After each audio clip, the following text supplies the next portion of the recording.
segala sesuatu mereka selalu memiliki niat-niat yang baik, karena mereka memahami betul apa yang disabdakan oleh Nabi Muhammad SAW, sebuah hadis yang begitu luar biasa, yang menjadi tumpuan puluhan bahkan ratusan hukum. Rasul SAW bersabda, innamal a'malu binniyat wa innama likulli imri'in ma nawa. Segala sesuatu ada niatnya dan semuanya bergantung kepada niat apa yang dia dapatkan. Makanya para salafun salih yu'allimuna auladahum niyyat kama yu'allimunahum al-Fatihah. Mereka mengajarkan anak-anaknya niat sebagaimana mereka mengajarkan anak-anaknya Fatihah. Kita kalau ngajarin anak kita Fatihah sampai hafal di luar kepala, begitu juga niat. Para salaf soleh membiasakan anak-anaknya niat sampai mereka terbiasa berniat baik dalam segala sesuatu, fi kulli syai', wabil khusus dalam nikah. Nikah adalah tahapan yang begitu luar biasa dalam kehidupan seseorang.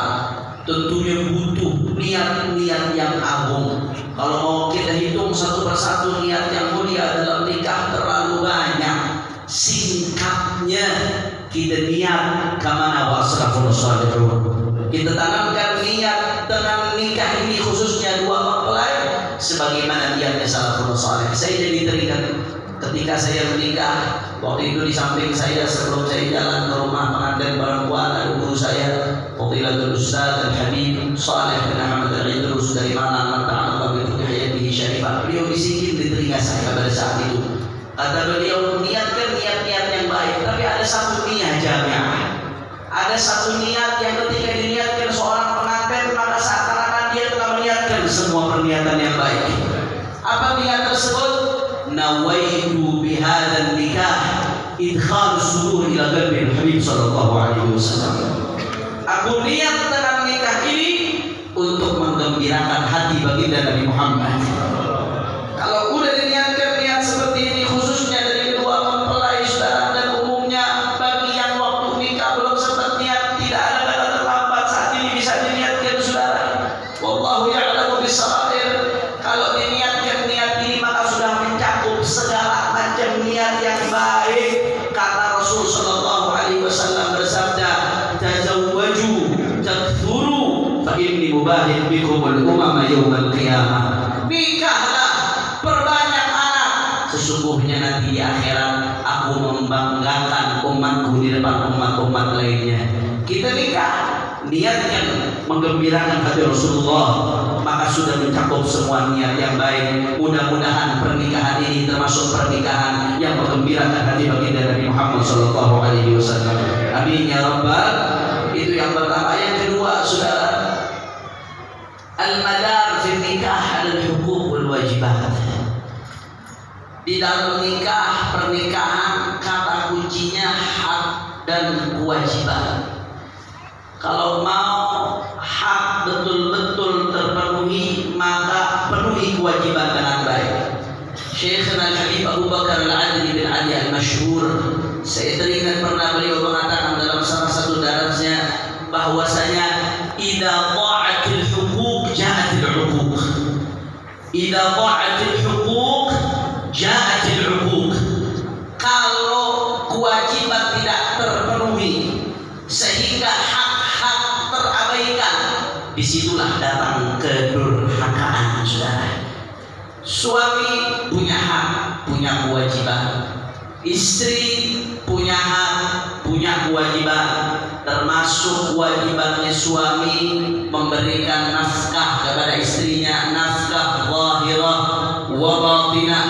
Dan termasuk kewajiban suami mendidik istri dan keluarganya. Makanya Imam Abdullah bin Ali bin Muhammad Haddad dalam salah satu kitabnya beliau pernah mengatakan, laki-laki yang sesungguhnya yang betul-betul ideal ketika istrinya kurang maksimal dalam menjalankan hak pribadi dia, yusamih, dia maafkan, saudara. Laki-laki yang betul-betul ideal yang sesungguhnya ketika istrinya kurang maksimal dalam menjalankan hak-haknya dia, yusamih, dia maafkan. Banyak tutup matanya, banyak maafkan. Akan tetapi manakala berkaitan dengan hak Allah, la musamaha fihi. Dia nggak ada musamaha sama sekali di situ, saudara. Betul-betul dididik istrinya, dididik anak-anaknya, bagaimana auratnya ditutup, bagaimana kehormatannya dijaga, bagaimana sholat lima waktunya dijaga, bagaimana di rumahnya betul-betul syariat baginda Nabi Muhammad SAW dihidupkan. Nggak ada samaha kalau berkaitan dengan urusan agama, nggak ada samaha. Tapi kalau urusan pribadinya kurang lebihnya dia maafkan. Itu laki-laki yang sesungguhnya, kata Imam Abdullah bin Ali bin Muhammad al-Haddad. Saudara, begitu juga perempuan punya hak, punya kewajiban. Di antara kewajiban perempuan adalah bakti kepada suaminya. Idza shallatil mar'atu khamsaha wa shamat syahraha wa hafizat farjaha wa ata'at zawjaha qila laha udkhulil jannata min ayyi abwabil jannati syi'ti. Kata Nabi Muhammad, kalau perempuan menjalankan 4 hal, salat khamsah, salat 5 waktunya dijaga, wasamat syahra, puasa Ramadannya dijaga. Hati-hati khususnya perempuan yang haid ketika bulan Ramadan punya tanggungan. Tanggungan itu wajib dibayar sebelum Ramadan berikutnya datang. Saudara, jangan digampangin. Banyak yang menggampangkan tanggungan. Kalau puasa Ramadan di Ramadannya mungkin tidak banyak yang menggampangkan, alhamdulillah masih banyak yang menjaga. Tapi qadanya banyak yang menggampangkan, saudara.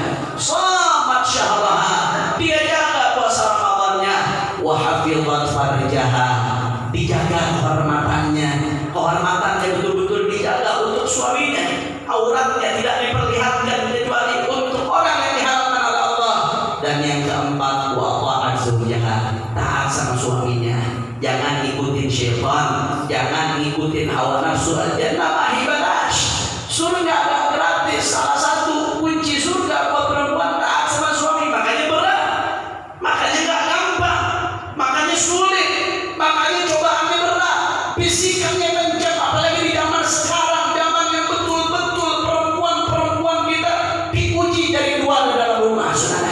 Kalau 4 ini sudah dilakukan oleh perempuan, qilalah, dikatakan kepada dia, kata Nabi SAW, udkhulil jannata min ayyi abwabil jannati syi'ti. Masuklah kamu ke surga dari pintu surga manapun yang kamu inginkan. Saudara, manakala hak dan kewajiban betul-betul dijaga, syariat Allah betul-betul dihidupkan, sunnah Nabi Muhammad betul-betul dihidupkan sallallahu alaihi wasallam, maka insya Allah akan lahirlah rumah tangga yang penuh dengan sakinah, mawaddah, warahmah. Amin ya rabbal alamin. Terakhir kita minta sama Allah sebagaimana doa Rasul sallallahu alaihi wasallam di pernikahan Sayyidina Ali bin Abi Thalib wa Sayyidatina Rubabah Fatimah Az-Zahra. Allahumma akhrij minhum al-katsir thayyib al-mubarak.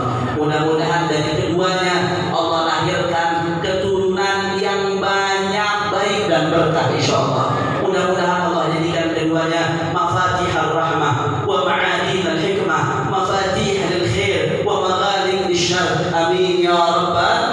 Ini saja yang saya sampaikan. Mohon maaf kalau ada salah-salah kata, mohon maaf atas su'ul adabnya saya dan kami mewakili Sayyidil Walid Al-Habib Muhammad Rizieq bin Husain bin Syihab menyampaikan muhanni'ukum kepada keluarga besar Al-Habib Zaki Al-Aidrus dan Al-Habib Saud Al-Habsyi atas pernikahan ini. Mudah-mudahan selalu diberkahi oleh Allah Subhanahu wa taala. Ini saja dari saya. Wassalamualaikum warahmatullahi wabarakatuh. Waalaikumsalam.